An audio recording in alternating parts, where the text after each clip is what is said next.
Remand का मैं आपको बेसिक प्रिंसिपल बता देता हूँ। रिमांड का बेसिक पर्पज होता है इन्वेस्टिगेट करना चीज़ों को। अब प्रोग्रेस ये है, दो प्रिंसिपल के ऊपर रिमांड जो है ग्रांट किया जाता है कि आपने क्या रिकवरी की और फर्दर किस पर्पज के लिए आपको अक्यूज पर्सन की कस्टडी चाहिए।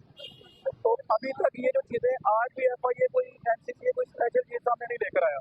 वही बातें पुरानी कि जी हमने कुछ डिवाइसेस कुछ लोगों की निशानदेही कर रही है, कुछ अकाउंट जो है वो रिकवर करने हैं। लेकिन आज उनका नया नुक्ता उठाया है आमला 2010 कानून है एंटी मनी लॉन्ड्रिंग एक्ट, उसके तहत शिक नंबर 42 के तहत जो है वो उन्होंने रिमांड की सजा की लास्ट टाइम थी, और आज भी जो है वो इसी को जो है वो बुनियाद बनाकर जो है जिस्मानी रिमांड मांग रहे थे, यानी कि अब मनी लॉन्ड्रिंग की तरफ चले गए हैं। डिवाइसेस तो रिकवर हो गई हैं 15 रोजाम जिस्मानी रिमांड में। देखें, जब ये 7 को अरेस्ट किया गया उस वक्त MCCA के पास मनी लॉन्ड्रिंग के इख्तियारात नहीं थे।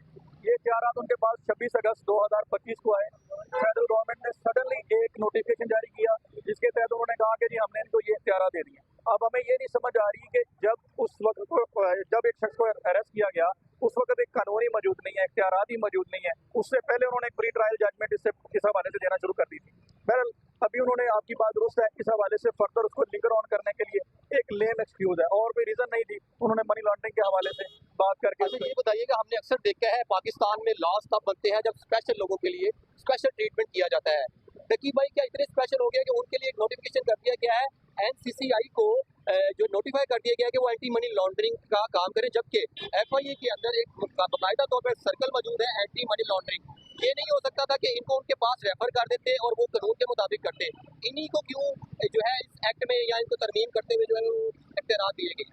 अब ये तो हमें समझ नहीं आ रही। हमने तो पहले दिन से ये बात की कि इसको बहुत ज्यादा पर्सनल लिया जा रहा है और पर्सनल बुनियादों पे जाकर जिस तरह से कंटिन्यूसली इंटरव्यू दिए जा रहे हैं और जिस तरह आज भी बहरहाल मकसद इसमें यह है कि आज 2 दिन का फर्दर रिमांड उन्होंने ग्रांट किया है, जिसपे ये लग रहा है लास्ट डेट पे रिमांड चैलेंज भी किया था, जिसपे ये लग रहा है कि फर्दर अब इनको रिमांड इसमें नहीं मिलेगा। ये बताइएगा जो लास्ट टाइम जो 5-4 उन्होंने रिमांड चैलेंज किया है, हमने ये भी देखा है कि इस सूरत हाल में एडिशनल सेशन जजेस के पास इस तरह की पावर होती है कि वो जो है वो उसको कलअदम भी करार दे सकते हैं। उसकी सूरत हाल क्या है? अभी उसमें थोड़ी देर में वो वहाँ पे भी अपना मौक़िफ़ जो है वो FIA की लीगल टीम पेश करेगी।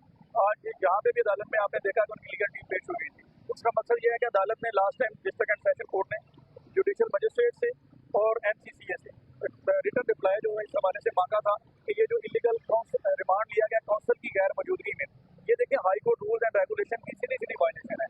और ये जज साहब के ऊपर भी एक ड्यूटी इम्पोज होती थी कि जब किसी मुद्दा का रिमांड देना होता है तो उनके काउंसिल का वहाँ पे होना जरूरी है। इन सारी चीज़ों को बाईपास किया गया, इस सारे प्रोसीजर को बाईपास किया गया और रिमांड दिया गया। उस हवाले से भी उन्होंने डिस्ट्रिक्ट कोर्ट में पेश होना है। तो ये बात आपकी दुरुस्त है, डिस्ट्रिक्ट कोर्ट चाहे तो इसको कलअदम भी करा दे। अच्छा ये बताइए मुझे कि 4 रोज़ा रिमांड तो हमने चैलेंज कर दिया, मजीद 2 रोज़ा रिमांड मिल गया, तो आपको लगता है कि वो 4 रोज़ा रिमांड जो है कलअदम करार दिया जा सकता है? ये लॉ बता दें कि जब नया रिमांड मिल जाता है तो पुराने को कैसे कलअदम किया जा सकता है? देखें, जब ये अगर होगा तो ये दोनों रिमांड सेट असाइड होंगे, ठीक है, और अगर नहीं होता तो फिर उसमें दोनों ही नहीं होंगे। यार भाई ये बताएं कि आपकी नज़र में डक्की भाई का असल केस है क्या?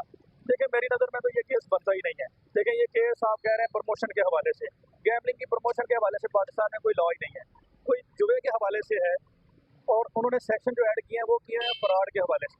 एलिगेशन प्रमोशन का है, सेक्शन जो पीका के लगे हुए हैं वो सारे के सारे फ्रॉड के हैं, 420 के हैं।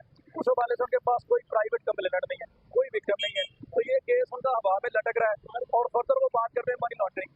अब उनका 3 चीज़ों के इर्द गिर्द वो एक बेसलेस फाउंडेशन बनाने की कोशिश कर रहे हैं जो कि वो नहीं बन रही। अभी तक ये सारे के सारे एलिगेशन है during the course of trial, ये सारी चीज़ें मेरी ऑब्जर्वेशन के मुताबिक उड़ जाएंगी। आप मुझे ये बताएं कि आप नोटिफिकेशन चैलेंज करेंगे जो रात दे रही है एंटी मनी लॉन्ड्रिंग के national cyber crime investigation agency को, जबकि आपके पास FIA में एक इदारा है, एक जो है वो बाकायदा तौर पर एक सर्कल बनाया गया एंटी मनी लॉन्ड्रिंग का, उसके बावजूद इसकी जरूरत है नहीं?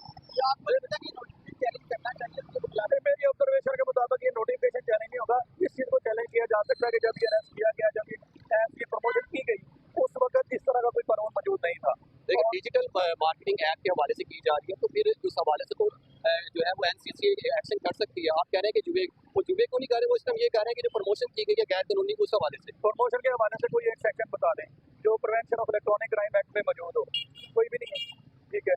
और सेक्शन सारे के सारे फ्रॉड के लगाए गए हैं। फ्रॉड के एसेंशियल पूरे नहीं होते। फ्रॉड होता है आपने किसी को धोखाधड़ी की, लोग खुद आपको जाके सब्सक्राइब करते हैं, ऐसा तो कोई मामला नहीं। और प्राइवेट कोई कंप्लेनेंट नहीं है, किसके साथ फ्रॉड हुआ है। यार भाई ये बताएं कि क्या लगता है आपको कि डक्की भाई की रिहाई कब तक मुमकिन होगी?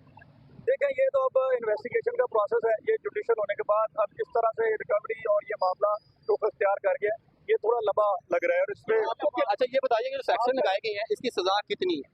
इनकी जो पीका एक्ट में 4 सेक्शन लगाए गए हैं उनकी मैक्सिमम 3 इयर्स तक है और वो सारे के सारे अवेलेबल हैं। उसमें सेक्शन 13, सेक्शन 14, सेक्शन 25, 26 इस तरह के। और जो पीपीसी में से लगवाए गए हैं वो है 420, 217 में भी, उसमें उसकी 7 ईयर है पीपीसी में।